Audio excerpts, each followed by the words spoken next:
right now. Thank you everybody for being on the call today. I see some familiar faces and some not so familiar faces, but hopefully by the end of this conversation that we'll be able to know a little bit more about each other. But thank you for coming to Trusted Voices of the Community, Centering Equity in the New Normal. Before we get started, I just want to let you know my name is Dr. Jarvis Watson. My pronouns are he, him, his, and I'm a 18-year higher education professional. I work at Stony Brook University as Assistant Dean for Student Support Services. And I'm a community leader and engaged person. I work with groups like EOP. I was the interim chief diversity officer, but diversity, equity, inclusion has always been in my fiber. And I just want to let you know that this has been co-created and co-supported by people like yourselves who are community leaders. First, I want to recognize is Theresa Sanders, who has been a C-suite executive for over 20 years. As Urban League of Long Island president and CEO, Ms. Sanders has developed direct service programs that help infuse millions of dollars into the regional economy by empowering individuals to become economically self-sufficient and socially conscious community members. Theresa has also been appointed to Governor Andrew Cuomo's New York Forward Reopening Advisory Board. So, nice little golf clap for Theresa. Thank you so much for your support and your leadership.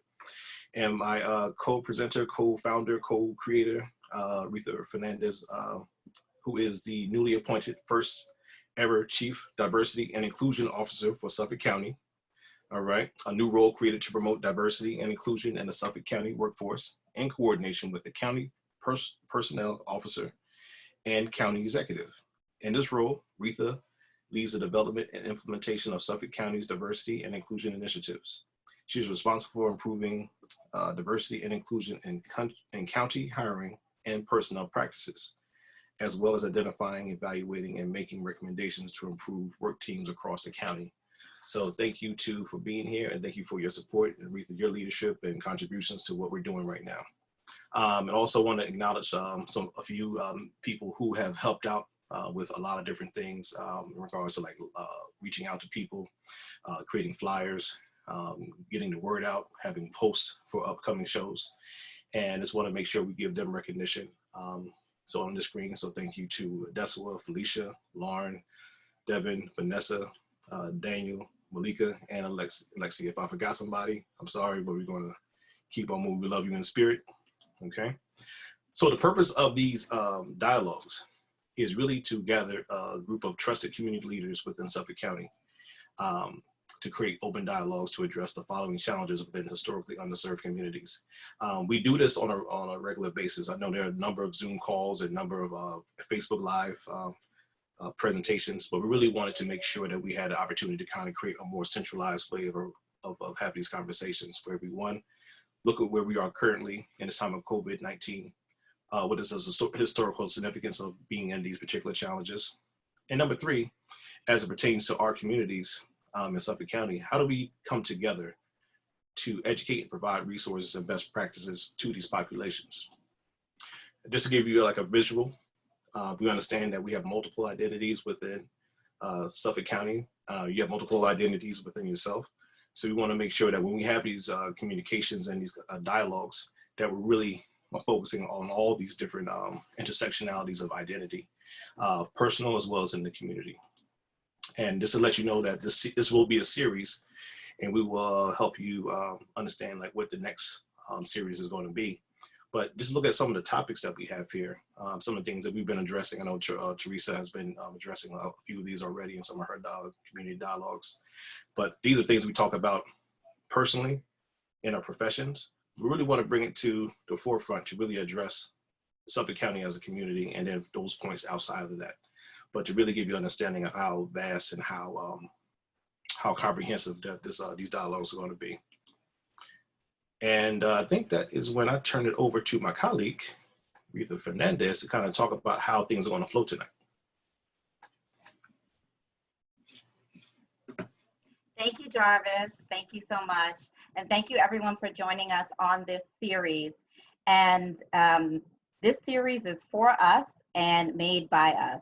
And Jarvis's vision was to bring trusted voices of the community to the community as we go through this pandemic. So I just like to start by start with a word that is now commonly in use, but it's still pretty much broadly misunderstood. And that's the word equity. And that's important because in each of the talks in these series and the dialogues, equity is going to be the way that we move forward. We also have to move forward in any policies that we create based in equity. So let's agree on the definition, which you can see now being shared on the screen. And this definition comes from one of the leaders of equity policy research, and that organization is called PolicyLink.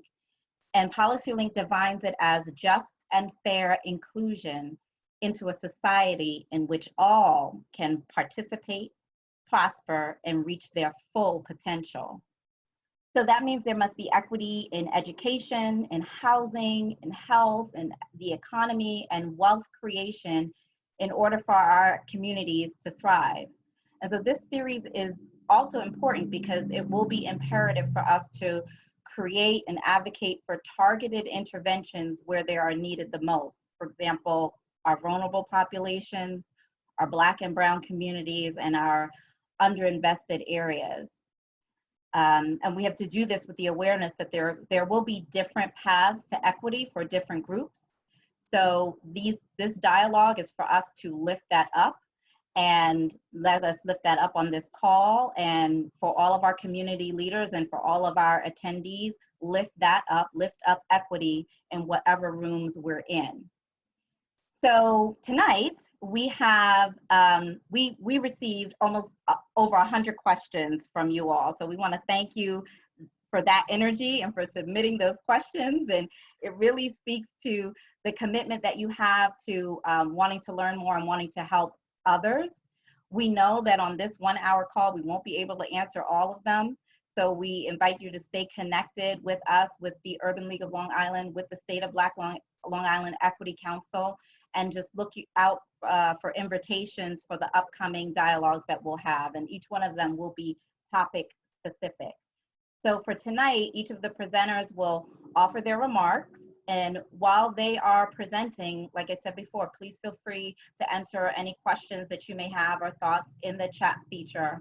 And when we get to our dialogue portion where we open it up to answer the questions, we'll do so then. And we'll answer as many as we can within the time remaining. So we ask that you stay on mute in consideration of the presenters and your fellow attendees. And now we'll hear from one of our trusted voices, Jarvis. Thank you, Jarvis.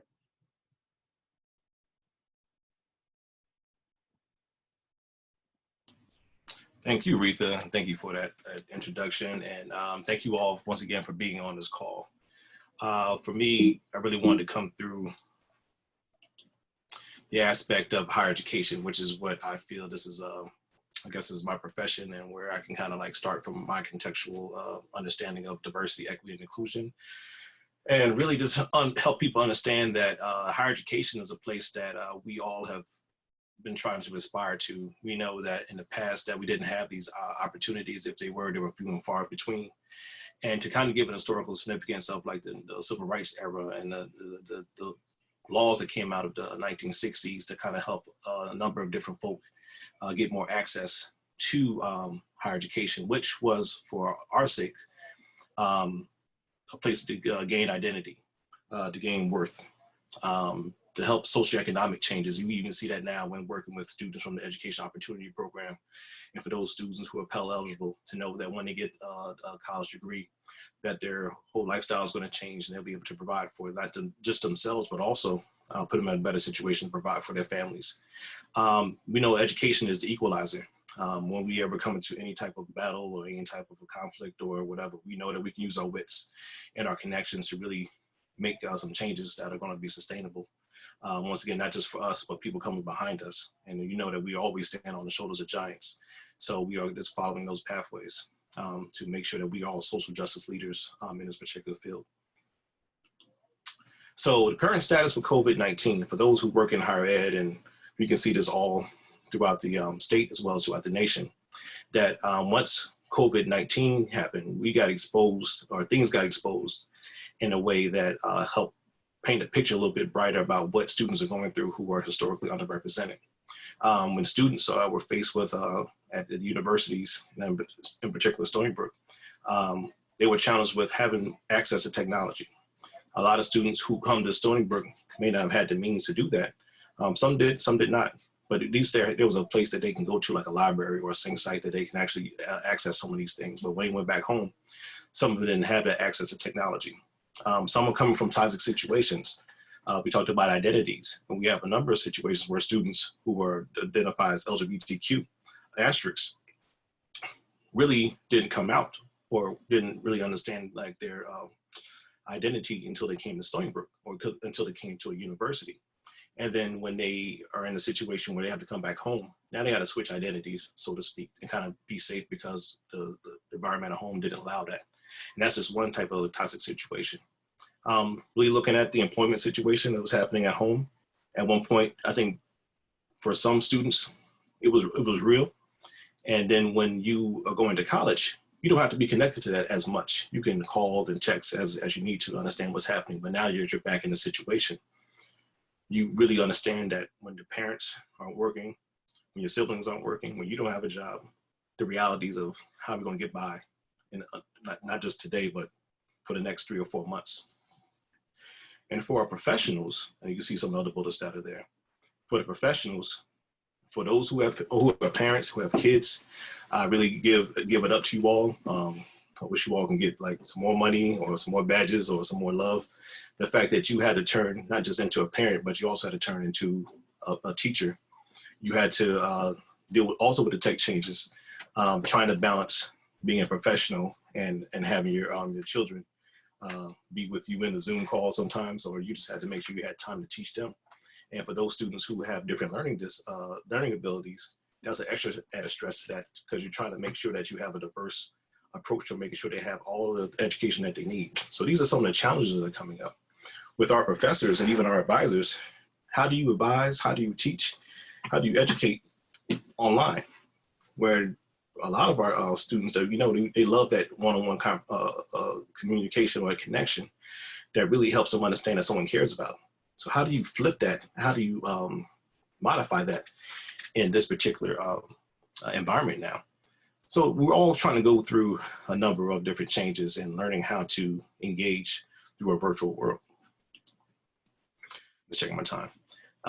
For the national conversation, I know some of you have asked the questions about what are colleges doing to help with the equities and inequities on college campuses. Just to give you all an idea, this is a kind of a graph we got from Chronicle of Higher Education about where colleges are right now in regards to their plans on reopening. A number of, you see it like the green area are universities that want to bring everybody back into a in-person type of situation. But as we know, that might bring up certain challenges towards safety, acquiring more cases of COVID-19 and putting other people in danger. So right now, a number of universities are putting the plans out and trying to figure out what's going to be the best situation for them. What you really understand that regionally, there are certain hotspots across the nation that have a little bit more COVID cases than others, but some people have to understand that even though your region may not be having those high cases, if 1 or 2 individuals come into that area, now the opportunity for infection increases. So universities are really sitting down with a lot of different task force to really make sure that they are approaching this from a really comprehensive and collective way. And just to kind of give you, not gonna go over everything, but to kind of give you an understanding of across the nation what's happening. So another state school in San Diego is looking at clinical testing for those universities that have medical centers attached to their particular schools. Really looking at how they can use clinical testing a little bit more impactfully or strategically. Tulane University is looking at how to do better with social distancing, and also looking at, is there a better way to test? I think Rutgers University is leading that pack on testing as well with the saliva test. And our historically Black colleges and universities, just to let you know how important education is. Even though the COVID-19 pandemic is going on, guess what? People are still coming to school. 150 students since last year are still making deposits. So as I talked about before, education is this thing that is paramount, that no matter what kind of tragedy is happening, education is going to help you kind of elevate above that. And NGIT is actually doing a lot of other schools are doing. It's really developing a pandemic recovery plan that kind of helps bring transparency to the university to say that we all are working on this together. And all colleges I've been doing research on have really kind of come together to work on academics, student affairs, athletics, research, and dining services. I can add a couple more people on there, but like I said, this will be recorded and we can actually share some of these links with you at another date so you can kind of see what's really happening across the nation. But I think the thing that, as far as like best practices that we need to look into comes from Dr. J. Luke Wood and Dr. Frank Harris coming out of San Diego State University. They have a group called the Core Learning Organization. And they really look at 7 different areas of how to be more inclusive during times of COVID-19. They had if you look on their YouTube channel, they actually have a video almost similar to what we're doing right now. That really lays all this stuff out, not just for faculty, but also for those who work in the student services area. But if you look at some of these steps right here, these are some of the things that we do on a regular basis in regards to being people of color, being historically underrepresented, being more inclusive. These are things that we really want to make sure that faculty, administrators, and staff are really putting in place. And to kind of give you an understanding of what we're doing actually at Stony Brook, we're looking at it in a couple different ways. And when you look at race conscious focused, I know race is something that might be exclusive, but race is sometimes and all the times like the foundation for a lot of oppression that we have here in America. But we also know that race also involves a lot of different intersectionalities of identities as well as those that don't receive oppression from the race perspective. We do have people who kind of go through the similar things. So if you took race out in regards to being conscious, you can put in sexuality, you can put in gender, you can put in all these other things that kind of separate us or divide us, well, structurally in the manner of speaking. But I wanted to really focus on one thing, because I know I'm running out of time right now. The community-focused perspective is what we're looking at Stony Brook. We have a student emergency support fund, and we're not alone when doing these type of things, but to really see how the student affairs division is working, the advancement, which brings in a lot of money on campuses, and the diversity office really working together to make sure students have between $500 and $1,000 to kind of help them get through these hard times. People have raised money. I think we raised over $135,000, just people giving money. There's been a private donor who gave $100,000. And at this point, I think we're up to maybe $830,000 that we've been able to give small one-time grants to students to help them out during the times of need. Like students can't pay for rent, can't pay for groceries. They become the caretakers of their homes. But the university has come together like a community and has really kind of wrapped its arms around our students. But like this is this one thing that we're doing, but hopefully this will kind of lead into some other things. And for those who have technology issues, we have a responsive focus approach that really looks at Stony providing laptops to individuals who may not have the hardware to finish their online courses. So really looking at how can we do this more, but are there spaces and is there space for us to do a lot more to help our students from historically underrepresented backgrounds? I know I got about 20 seconds and that's pretty much what I have to say about that. And I'll answer some other questions I know that are coming up in regards to higher ed and education and the conversation piece, but thank you for this.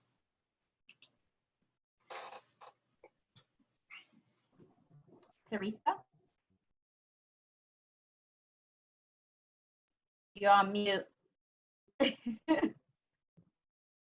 Sorry, guys. I was waiting for my prompt, and I'm setting my timer so I can kind of stay on track. But Retha will flag me if I go too far. And thank you so much, Jarvis and Retha, for including me this evening. And just so that everybody knows, this is the beginning of Dialogue. We were surprised at the amount of questions and comments that you preloaded for us. So I'm gonna use my time to speak in a little a general perspective and then answer some specific questions later when we do the chat. But from my lens, looking at this particular response, and and the privilege, I call it a privilege to serve on the governor's task force and being able to participate with Newsday's live series and sit at the table and get to bring informed information to groups and entities that are struggling during and after this disaster. And this is a disaster. It's up in the air whether it's a natural disaster or not, but regardless of what it is here. We are dealing with it physically, emotionally, and our communities are going to have to come together to figure out how we come out of this. So, you know, there's a historical context when you start to look at America and disasters and how different people have come together during different times in American history. And while we all take pride in our cultures and our gender pride and gender preference pride, at the end of the day, when we are faced with a tragedy, we come together. It was, you know, proven time and time again when we were losing World War II. And while America stood on legal policies of race and keeping races separate, it wasn't until the military was integrated and we used all manpower that we were successful with our allies in winning a war. And this is a war. It's a viral war. And we are going to have to come together. We're going to have to use every able-bodied person and every system that we operate within. So while some of the questions that we were faced with deal with, you know, education equity issues and health equity issues, they're all interconnected and interrelated. So part of the reason we wanted to bring such a wide group of people together like we did this evening right now is because we have to talk about all these different systems and entities at the same time because they're interconnected. You can't talk about getting people back to work without talking about childcare. You can't talk about childcare without talking about K-12 education. You can't talk about economic recovery without talking about students that are going to school to improve their economic conditions in life. It's all interconnected and interrelated.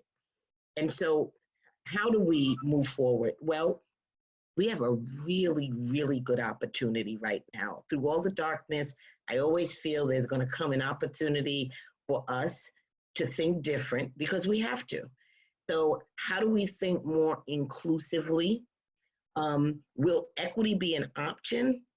Probably not, because when you have a person that needs to fill a job as we go forward, it's really not going to be that important what the race is. I mean, for some people it will be. Don't get me wrong. I'm being very altruistic here in this statement. But they won't have the opportunity to truly be as exclusive as they used to be. We are at a different time now in how we see each other. Death reaches everybody, has reached everybody's doorstep. There's not one person that has not been impacted, and it's not one system that has not been impacted. And so while we look at history and we say, well, you know, we had all of these disparities before, what's going to happen as we go forward? We have to get to the table and speak to each other. We have to. Everybody's lens is different. And although our lenses are different, we each add value to the discussion about how we're going to recover.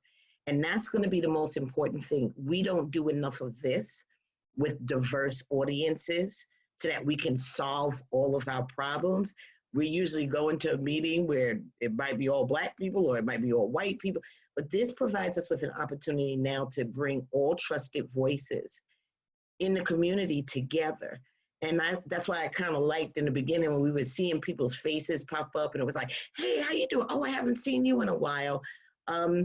this is opportunity. Out of the tragedy, it's coming an opportunity for us to truly interact with each other and for us to truly come up with solution models. We know that we were in a lockdown and a medical stabilization state for the last couple of weeks. It was get tested, it was understand, the virus, the symptoms, making sure that you seek medical attention. It was a full medical awareness, preparation, social distancing. It had a medical focus. Now we're moving into a phase of economic recovery and reopening. And what does that look like? So many people will not be going back to their jobs. So many people won't have a job to go back to. And so what does that look like? What do our industries look like? You already know many of us were locked out of some of those industries. But how do we position ourselves now to make sure that there is more equity and inclusion for a full recovery? And so I take it as a privilege that I'm able to be at some of these tables. And the reason why I like to participate in forums like this is because it informs my conversation when I do get to a table, so that I can speak intelligently in terms of the community needs, what the education needs are, what the health needs are, some strategies and best practices that you may have seen, because we could talk about the problem all day. If you don't bring a solution model to the table, then we're just kind of talking, and we probably will stop talking after a couple of these sessions. But the solution models are important. I heard one of the restaurant owners said that, they talked about how do they make sure that they're in compliance when they reopen with social distancing and how to set up the tables or how many people can be in the restaurant. And, there's models. There are other states that are open already. And there are some models. So we have to talk to each other. We do have to do some research, and we do have to make sure that we have informed information. So the same way Jarvis put up those links, and we will make some of this available to you after, please share with us credible information, models that are working, models in terms of us, health equity and education equity. Share those with us so that we can help replicate those models and share those models with others on Long Island. So I'm gonna stop there. I don't know if I'm within my time or not, but I will stop there because we do want to save, time for all of you that are putting questions in the chat to answer your questions directly. Thank you.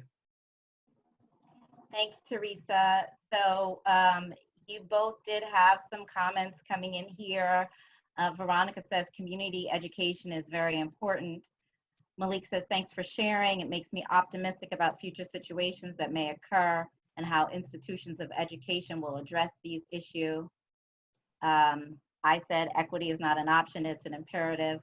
Alicia said, death from COVID-19 hit Black people differently. There's no doubting that there is opportunity.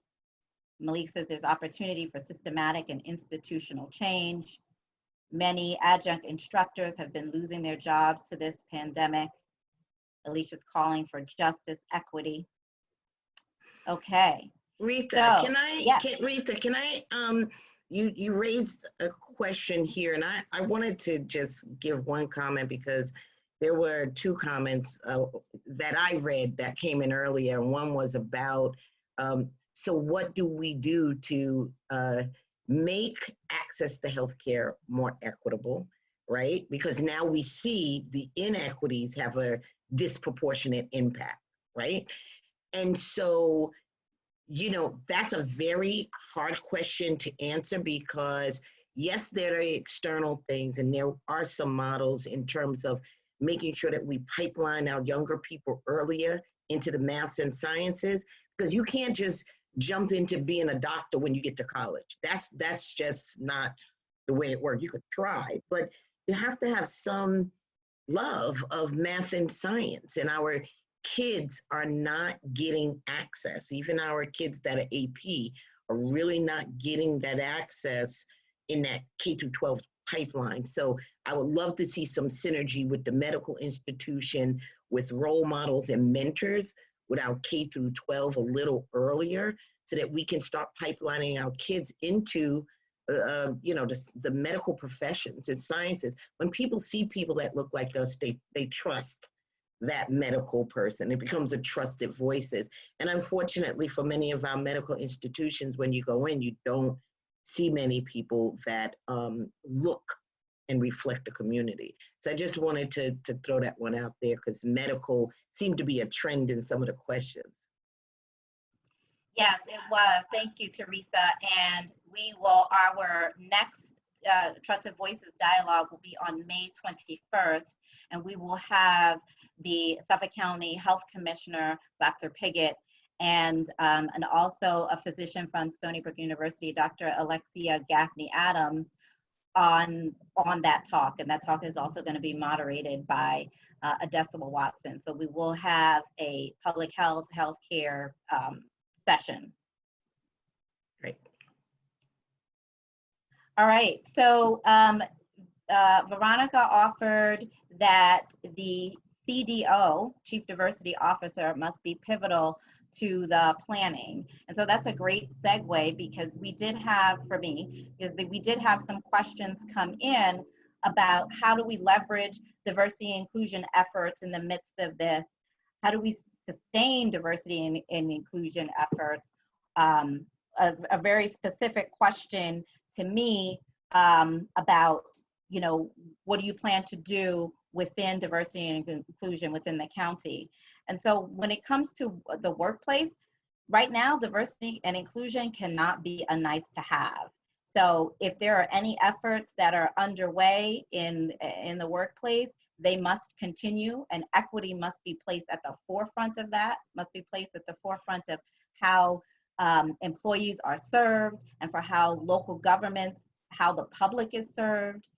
We've seen organizations, make enhancements to their flexible work policies and adjust their leave policies to support their employees and to help them, employees ease the fear of not being able to meet some of their basic needs. So those are definitely under the umbrella of inclusion, because you want to care for your employees. We want to take away some of their worries, like, providing safety for their children. Mm-hmm. Employee engagement activities like the affinity groups, we've seen companies and organizations take those initiatives and activities virtual.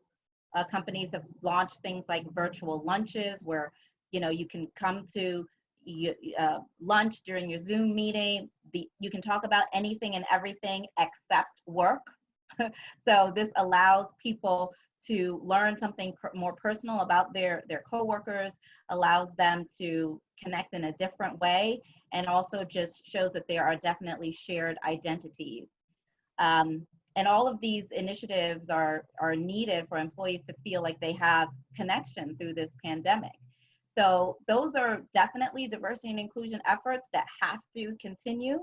And I encourage you, if there's anyone on the call that has any sort of responsibility or can contribute to diversity and inclusion initiatives within their workplace or at their organizations, to make sure that they do continue and it's not forgotten, as it were. Because when we get back together, when we get back to work and we can gather again, they're going to be, these initiatives are going to continue to be important, because many of us will have undoubtedly, experienced a range of emotions. We will have experienced varying levels of productivity. Some of us would have been very productive in the beginning of this. In the middle, maybe you lost some of that productivity, and maybe now you're getting it back up again, So we will have to make sure that we think about that and consider that as people begin to gather again at work. So more specifically in my role in the county, my role is to develop a strategy that will lead to the county being an employer of choice. That's the vision. And the workforce, we want the workforce to more accurately reflect the people that live in Suffolk County. So my initiatives will help more Suffolk County residents build financial security through hopefully a career in public service if they want to. So in this regard, equity is about, in terms of access to the information and access to the opportunities that will come up. You know, two of the largest factors that determine our health and well-being are social factors and economic factors. So that means where we go to school, where we live, how much family support we have, where we work, how much money we make. That all determines our health outcomes. And so if I can provide a pathway to financial security for those that have historically not had that access, that's what I'm going to do. And that's what I'm going to do with my whole heart. So, you know, that's really specific to my role within the county. And we did have another question about how can white people be allies through this process?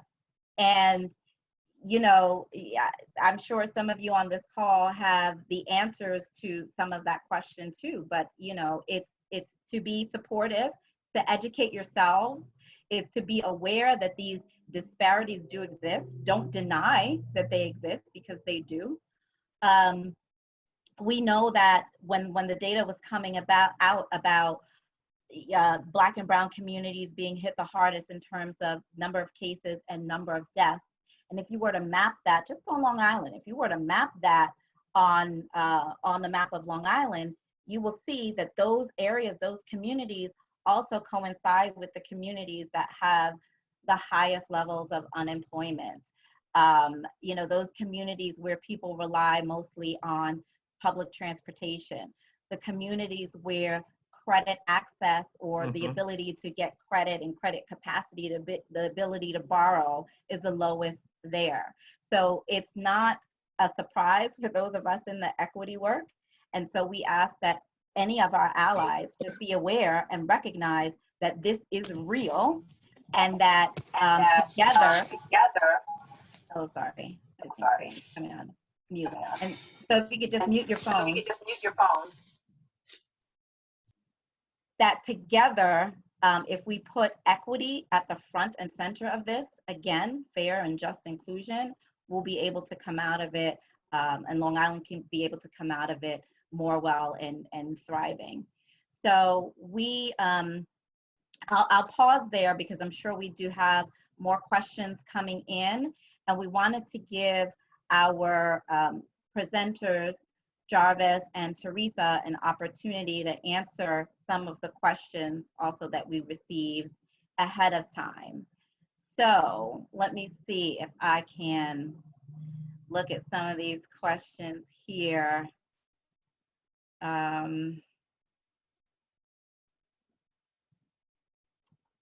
James Banks said, we as a nation have to attend things like bioethics and psychological parole and therapeutic parole for minority people who are prior offenders, because our underrepresented communities are truly suffering. Okay, Lauren asks a question, and Jarvis, maybe this is for you. Do you think that this can be a time to reinvest in the trade school careers and employment?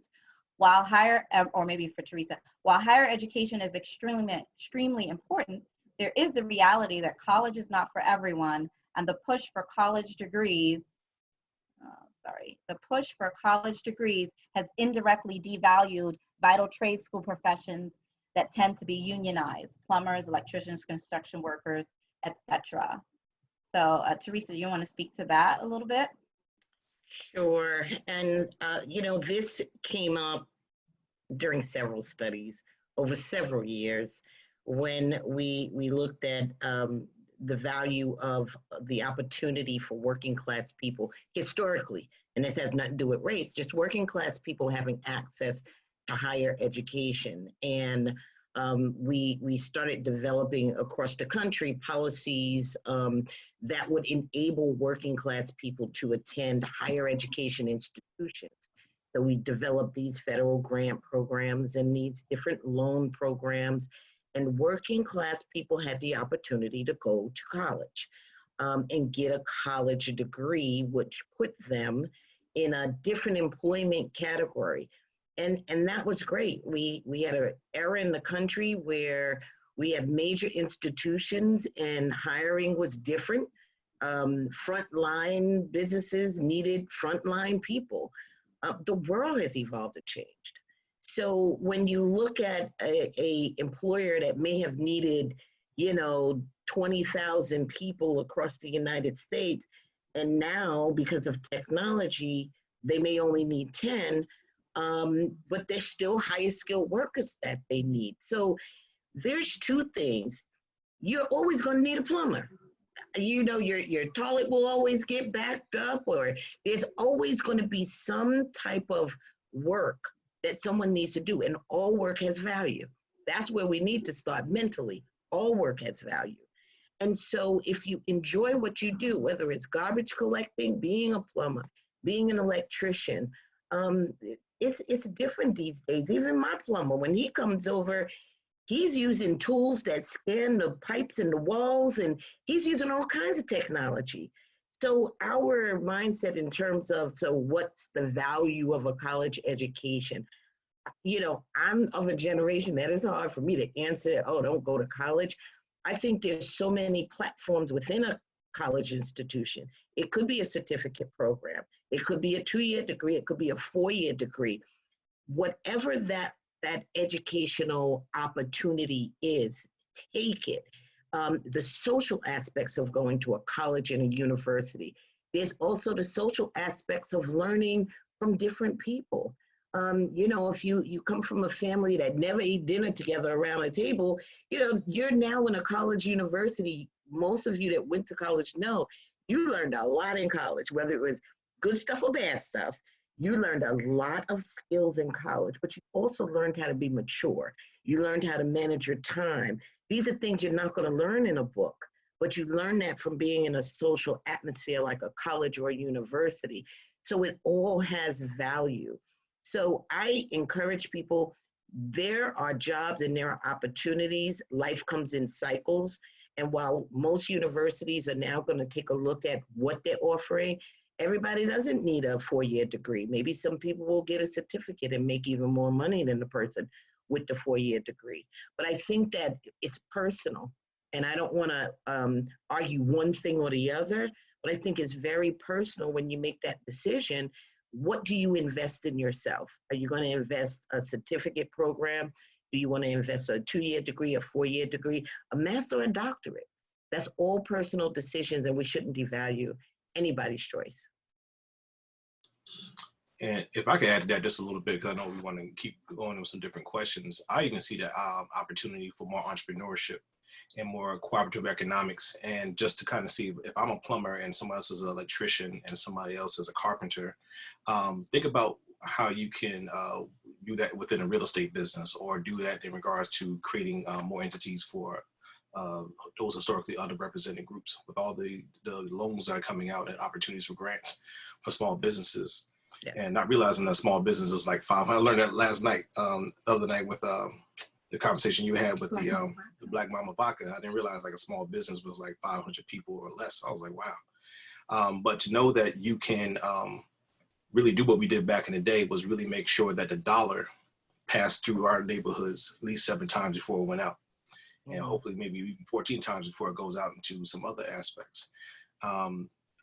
Even we that are in, like what you said, Theresa, even we that are in like higher ed, this is a time during COVID that we actually had to go back and maybe sharpen our saws on certain things. Like, for example, I'm in the classroom again, and now I have to learn how to teach online. So now I'm developing a new skill set and things like that. So going back to the trade aspect, I think if we can kind of like have people understand that there's this trade, but then there's this other thing. If that's the bachelor's of getting your trade, what's the master's level of getting your trade? What's the PhD level of getting your trade? So there's this constant elevation of understanding that learn your skill set, develop a community within those different, skill sets, but also how do you make this a corporation, a conglomerate, so we can kind of develop things for not our university, but our communities and things that help us succeed and become more manufacturers than consumers. So. Retha, and I'm not going to beat a dead horse, but the analogy I have is that during COVID, and as I'm watching who's essential, right? Let's just think of who were the essential workers. So yes, there were doctors. Yes, there were nurses, but also there was the people that had to clean the hospital rooms. They were essential to maintaining the health and the cleanliness of the hospital. The bus drivers, people on transit. And these are not, everybody didn't have a college degree, but we have essential workers that are interconnected in our society. So, if we start looking at it through that analogy, everybody has value, all work has value. All work has value. Thank you, Theresa. Yes, we have a lot of questions flowing in. Like I said, the ones that were submitted ahead of time, like about 100. But here's one from Jason Richburg, a Suffolk County legislator. Can we bring and Theresa, maybe this is for you. Can we bring the National Urban League BEEP-like program to our K through 12 schools? Yeah, so BEEP is the Black Executive Exchange Program. That's what BEEP stands for. And that program's run a number of years through the National Urban League. And what it did was pull out Black executives from corporate entities and use them as like role models, mentors, to encourage young people to enter into different fields of study. So whether it was finance or the sciences, these executives proved to be mentors. That program needs funding. I would love to do it on Long Island. We've been working with Rosalie Drago to do an ambassador program, very similar spinoff, in which we took young people. Estee Lauder was one of the companies that allowed us to come in, and we had Latino women that were engineers. We had Black males. We had people in different levels of Estee Lauder come in, and we brought about 40 kids into their company. We did a tour. These kids then started to see, like, they kind of knew Estee Lauder. They didn't realize that there's career opportunity. And many of these people talked about they came in entry level. They got their college degree by tuition reimbursement, and then once they got their degree, they moved up in the company. These are the things that I agree, Jason, we have to do more of. Young people need to see more than just what they're looking at on the internet. They need to see it live. They need to understand that they can accomplish these things. So I would love to continue the discussion with you in terms of, so how do we get resources and partner with some of our larger employers on Long Island to give these kids more opportunities? Thanks, Theresa. And yes, in the chat, there are some comments about financial literacy being added to curriculums, also enhancing social emotional learning in our curriculums. Jennifer Rutledge offered a link onto the CDC website, the Practitioner's Guide for Advancing Health Equity, which would have some ideas related to policy and other strategies. Martine Hackett acknowledged that equity for Black folks on Long Island needs to start with an acknowledgement of the causes, structural racism and racial segregation. That's where we need to start, with this acknowledgement. Absolutely, 100%. Financial literacy. Okay, yeah, another comment about financial literacy. Let's see. Jennifer Rutledge says, please assemble a business plan for sustainability beyond immediate opportunities. So maybe related to economics, Theresa, do you want to offer some of the information that you know as it relates to support for businesses and small businesses as we go through recovery? Yeah, so our task force, the governor's task force, he's developed two that's going to run almost simultaneously. The most recently announced is his task force, and let me just make sure I'm saying it right, because I I pulled up my notes just now really quickly. One is the regional control rooms. So there are 6 people in our regional control rooms, and we're going to have a regional control room. I think it's about 7 of them statewide. Our regional control room is going to include Nassau and Suffolk counties, and it's the 2 county execs. We've got Tracy Edwards from the NAACP, John Durso from Labor, and there's one more person I can't remember who else is on there. But they are going to do the control room. So what the control room is going to do is monitor our reopening health. So how many more people are getting sick? And they're going to be pulling their data from the medical institutions, et cetera, but they're going to be reporting in real time. How are we doing health-wise as we start to reopen? Are there more deaths? Are there more cases of the virus? What is happening? Has the virus mutated into something else as we see what's happening with these children? And so the control room is going to monitor our health. The other group, which is 100 people statewide, and this is the New York Advisory Board, the Reopening Advisory Board. There's going to be different rules and regulations for different sectors in the society, in our communities, in terms of how we reopen. So restaurants will open different than the nail salons and the barbershops, and the spas and the gyms, and Long Island, we've got all kinds of places to go. We go places all the time. So each business is going to open differently. But the resource, if you want to write down a resource, and this is a brand new that the governor has put out, it's called forward.ny.gov.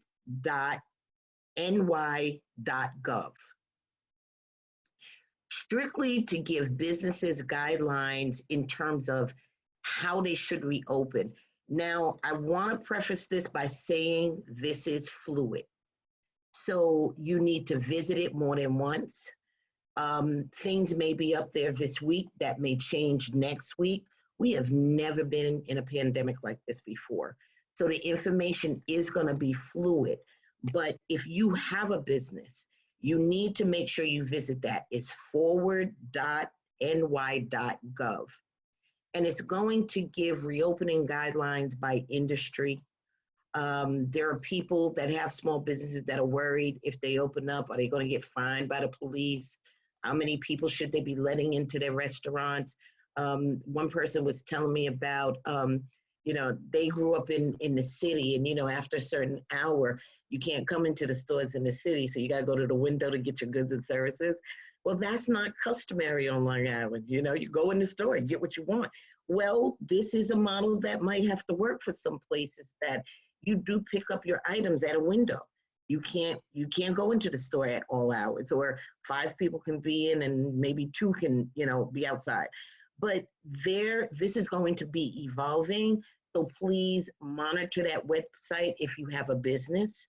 And even if you're a consumer, I encourage people as consumers, you should know the rules, because you may go someplace and for your own safety, you should understand how that business should be enforcing safety. Thanks, Retha. Thank you, Theresa.